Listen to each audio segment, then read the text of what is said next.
My name is Andrew Solomon, and I am a writer.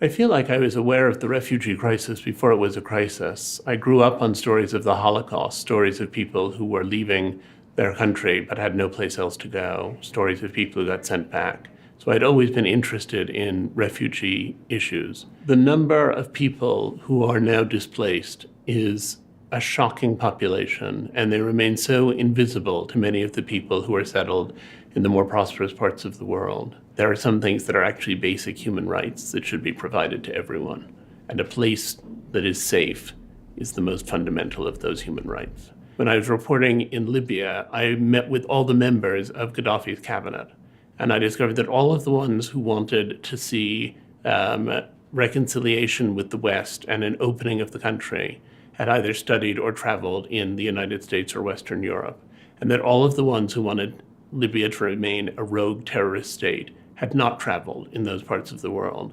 And I came to the conclusion that isolating these people and pushing them away and not letting them come into our country wasn't making a safer world, it was making a more dangerous world. I think we all have an obligation to speak out on behalf of refugees and to say these are not people who have left their country singing a song because they want to come and exploit your country. These are people who've left because they're desperate. They desperately need someplace to go. It's a story about how they get someplace else, how we allow them safety.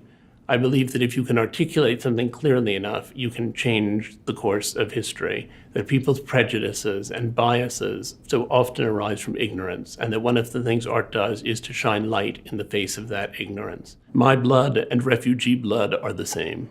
Underneath the skin, we are all the same.